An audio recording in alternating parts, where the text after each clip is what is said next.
Здравствуйте, уважаемые гости! В этом году мы отмечаем сразу несколько знаменательных дат. Во-первых, в этом году исполняется 25 лет со дня образования Республики Хакасия. Во-вторых, 25 января этого года уже исполнилось 100 лет со дня рождения выдающегося общественного деятеля, писателя, ученого Николая Григорьевича Доможакова. И постановлением правительства Республики Хакасия 2016 год был объявлен годом Николая Григорьевича Доможакова в сфере культуры. Кроме того, в этом же году исполняется 130 лет со дня рождения общественного деятеля, этнографа Степана Дмитриевича Майнагашева. 110 лет со дня рождения одного из первых хакасских художников Григория Алексеевича Откнина. И 90 лет со дня рождения профессора, доктора исторических наук, археолога Якова Ивановича Сунчугашева. Всех их объединяет то, что они родились в небольших хакасских алах на территории нашей Хакасии. И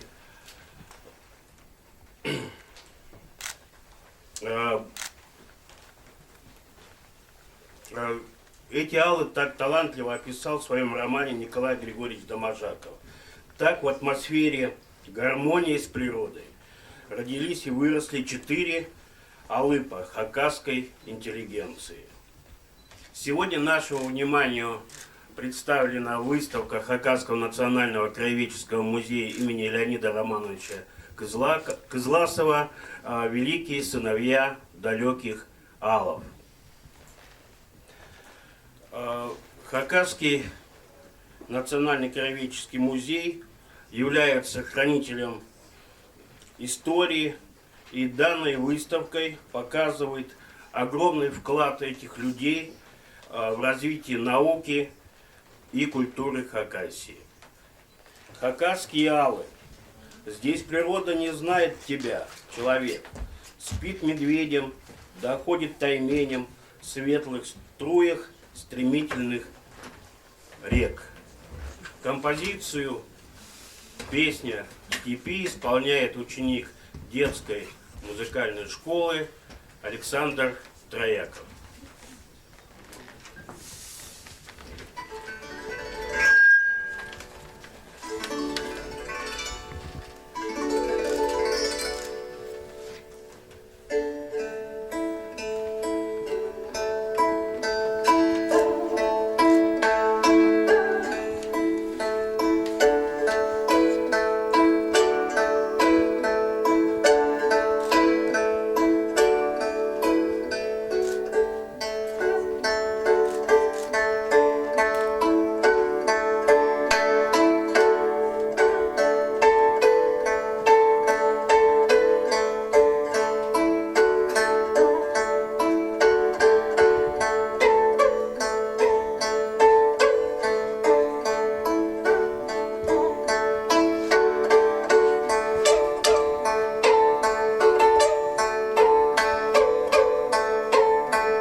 В отношении тех людей, замечательных людей, которым посвящена наша выставка, применительно слово «первые». Они были первыми во многих областях науки и культуры. А сейчас я вас хочу познакомить с жизнью и деятельностью Степана Дмитриевича Майнагашева, чье имя несправедливо было на долгие годы или подверглось умолчанию. Степан Дмитриевич Майнагашев родился в Али-Иресов в 1886 году. Это сейчас Аскийский район. Большой многодетной семье, но получил образование. Сначала он закончил духовную семинарию, учился на юриста в Московском частном университете, Народном университете Шанявского, и параллельно занимался этнографическими исследованиями. Был очень тесно знаком с очень многими тюркологами, этнографами, и они попросили его совершить такие научные поездки, экспедиции по территории Хакасии, в результате которых Степаном Дмитриевичем Майнагашевым было сделано более 400 фотографий. Это 1913-1914 годы. Сейчас этот архив находится в Санкт-Петербурге, в музее этнографии и антропологии имени Петра Великого. В Пушкинском музее находятся восковые валики с записями музыки народной, песен, сделанные также Степаном Дмитриевичем Майнагашевым. И можно сказать, что Степан Дмитриевич – это первый хакасский этнограф. Кроме того, Степан Дмитриевич Майнагашев был и общественным деятелем. Он стоял у истоков создания кооперативов. В 1917 году по его инициативе был проведен первый съезд хакасского народа, а потом и последующие, на которых приняты были исторические решения. Во-первых, это решение о создании хакасской автономии. Во многом это заслуга Степана Дмитриевича Майнагашева. Ну и, к сожалению, Степан Дмитриевич Майнагашев ушел из жизни молодым. В 1920 году он был расстрелян в Минусинске как контрреволюционер. И многие ученые, соболезную о его безвременной кончине, говорили о том, как много потеряла наука в его лице. Он мог бы стать талантливейшим ученым. Но здесь вот у нас уже представлены в экспозиции его публикации немногочисленные, которые он успел сделать при жизни.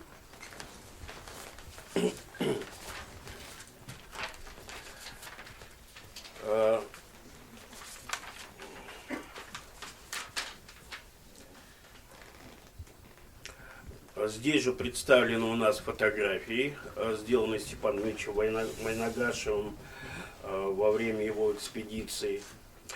Художником шелковой кисти называют Григория Алексеевича Откнина.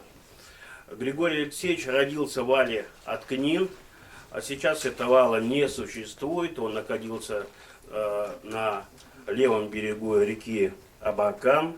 Ну, возможно, это где-то район сейчас села Чапаева. И школу закончил в селе Усть-Абаканском. Происходил из качинцев и уже юношей стал в своем родном Але одним из самых искусных вышивальщиков. И в годы учебы, а учился он в разных вузах, и в Омске на мелиоратора, но вскоре его направили в город Ленинград, в Академию художеств, которую он закончил в 1938 году. И здесь Григорий Алексеевич увлекся портретной вышивкой. Вот этот уникальный метод здесь на нашей выставке представлен его работами из фондов нашего музея и из фондов Минусинского музея. Слово о творчестве Григория Алексеевича я хочу предоставить преподавателю кафедры декоративно-прикладного искусства Хакасского государственного университета имени Катанова Наталье Тимофеевне Фитиной. Пожалуйста. Вот, кажется, совсем недавно был 86-й год, когда была юбилейная выставка этого известного в Хакасии художника, мастера художественной вышивки. И прошло снова так много времени, что мы здесь чувствуем его совершенно другой замечательный юбилей. Ну, дело в том, что мне так повезло, что я именно в этот момент начала свою деятельность в области преподавания искусства. И, естественно, мы ходили на эти выставки. Я попала как раз на эту выставку. Но вот как-то я до того момента не встречалась с таким искусством, как портретная художественная вышивка. И, конечно, мы все были потрясены. Самый известный портрет – это, конечно, портрет Мартьянова, который мы воспринимали как данность, как будто это всегда было, но на самом деле портрет выполнен был специально для музея его имени, Мартьяновского музея. И, конечно, он самый знаковый, и самый почитаемый, и самый известный из всех портретов. Но вот как-то никогда ни в каких выставках с той поры, с 86-го года, у нас не было представлено творчество художника Григория Алексеевича. Но что хочется сказать, что вообще о том, как его увлечение хакасской вышивкой переросло в увлечение портретной вышивкой. Но все это очень просто. Ведь он учился в Ленинграде, естественно, бывал и в Русском музее, и бывал в Зимнем дворце в Эрмитаже. И, конечно, он видел образцы этой вышивки. И я думаю, что это наверняка и были образцы китайской вышивки, корейской вышивки. И, конечно, эта мысль, видимо, ему пришла именно в пору обучения в Академии имени Репина. А что касается вообще художественной вышивки, то это искусство очень древнее. Некоторые исследователи указывают до 4000 лет ее, вот как бы начало этой вышивки. И самое большое развитие она получила, художественная вышивка, в Корее, Китае, ну то есть вот в восточных странах. И до сих пор мастерицы корейские и китайские занимаются этой вышивкой, есть целые школы и институты вышивки. Для каждой картины такой вышивки отдельно окрашиваются нити, оттенков до 1500 в каждой картине может быть. И мастерицы, те, которые вот из поколения в поколение, у которых передавалось это мастерство, они умеют разделять шелковую нить на 48 частей. Представляете, какие оттенки могут быть у таких вышивок в их картинах. Вышивки всегда выполнялись шелковой нитью, так же, как и у Григория Алексеевича. Почему шелковой нитью? Потому что шелковая нитка имеет 8 граней. И когда мастер прокладывает, вышивает этой шелковой ниточкой, то, естественно, каждая грань играет своей краской, и в самой ниточке имеются еще многочисленные оттенки. И еще раз хочу повториться, что, конечно, такой мастер и при таком увлечении не мог, видя вот такие вышивки эти восточные, не мог этим не увлечься. Конечно, в вышивках Григория Алексеевича мы здесь видим, они более графичные, но тем не менее, они, особенно портрет Мартьянова, они настолько выполнены художественно и качественно, ведь это портрет, это не просто пейзаж или какой-то орнамент, это портрет, и это ну, как бы требует еще большего мастерства, чем все остальное в художественной вышивке. Поэтому, конечно, я очень рада, что вот я снова увидела эти работы, и вот хочется, конечно, и почаще это видеть, и вот благодарна очень нашему музею, что такая выставка состоялась, потому что вот многие сыны хакасского народа, талантливые, они работали вне Хакасии, к сожалению. И поэтому, наверное, вот, ну как-то мы не очень часто обращаемся к их трудам и к их творчеству. Спасибо.